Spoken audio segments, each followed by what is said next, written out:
రాజసుధ ఛానల్కి స్వాగతం.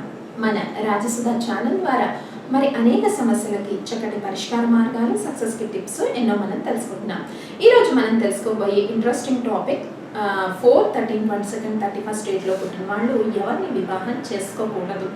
అయితే వివాహం చేసుకోవాల్సిన నంబర్స్ కాంబినేషన్స్ లాస్ట్ వీడియోలో తెలుసుకున్నాం. అది వివాహం చేసుకోవలసిన వాళ్ళు అంటే పాజిటివ్, నెగిటివ్ కూడా, అంటే మనం నెగిటివ్స్ని కూడా దూరంగా ఉండాల్సిన పరిస్థితి ఉంటుంది. అలాగే ఏ నంబర్స్లో పుట్టిన వాళ్ళని అస్సలు వివాహం చేసుకోకూడదు. నెంబర్ 4 వాళ్ళు, 4లో పుట్టిన వాళ్ళు, నెంబర్ 2 నెంబర్లో పుట్టిన వాళ్ళని అస్సలు వివాహం చేసుకోకూడదు. అయితే సందేహం రావచ్చు, 2లో ఆల్రెడీ వివాహం అయిపోయిన అనేక జంటలు ఉంటారు కదా, 2, 11, 20, 29, 4, 13, 27, 31st. మరి ఆల్రెడీ వివాహం అయిన వాళ్ళు ఏం చేయాలి? నేమ్ వైబ్రేషన్స్ ఇద్దరివి వాళ్ళ లక్కీ నెంబర్స్ ఏదో, లక్కీ నెంబర్ డిసైడ్ చేసేటప్పుడు మెయిన్ నెంబర్నే మనం కన్సిడర్ చేయకూడదు. డెస్టినీ నెంబర్ అండ్ లగ్నము ఇవన్నిటి బట్టి లక్కీ నెంబర్ డిసైడ్ చేసి నేమ్ వైబ్రేషన్ ఆ రకంగా మనం ఇచ్చుకున్నట్టయితే వైవాహిక జీవితంలో అనేక సమస్యలు దూరమయ్యే అవకాశం ఉంటుంది. కాబట్టి వైవాహిక జీవితంలో ఒడిదుడుకుల్ని అవాయిడ్ చేయడానికి నేమ్ వైబ్రేషన్స్ కంపల్సరీ.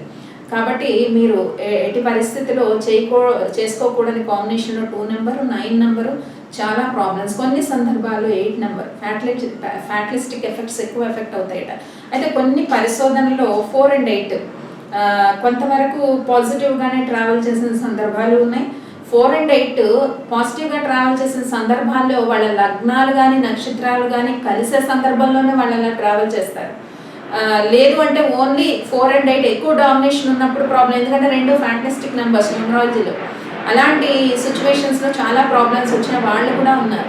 కాబట్టి కంపాటబిలిటీ మ్యారేజ్ 4 నెంబర్ వాళ్ళు ఎవరిని చేసుకోకూడదు, ఎవరిని చేసుకోవాలనే విషయంలో చాలా శ్రద్ధ తీసుకోవాలి. నేమ్ వైబ్రేషన్స్ చూసుకునేటప్పుడు కూడా చాలా కల్పన చావ్లా ఇలాంటి నేమ్స్లో చాలా నెగిటివ్ వైబ్రేషన్స్ ఉన్నాయి. కాబట్టి అంటే వాళ్ళ లైఫ్స్లో కూడా మీరు చూసినట్టయితే కొన్ని మిస్టీరియస్ కండిషన్స్, మిస్టీరియస్ డెత్స్ ఉంటాయి. కాబట్టి ఈ రకంగా మీరు అనాలిసిస్ చేసుకుని కొంతవరకు పాజిటివ్గా ఉన్నది అనిపించింది నేమ్ వైబ్రేషన్స్ కానీ చూసుకొని జీవితంలో ముందుకెళ్ళడం వల్ల చక్కటి సక్సెస్ సాధించే అవకాశం ఉంటుంది. మరిన్ని పరిష్కార మార్గాల కోసం సబ్స్క్రైబ్ చేయండి రాజసుధ ఛానల్. ఈ వీడియోని మీరు లైక్ చేయండి, షేర్ చేయండి, సబ్స్క్రైబ్ చేయడం మాత్రం మర్చిపోకండి. వీక్షించండి రాజసుధ ఛానల్.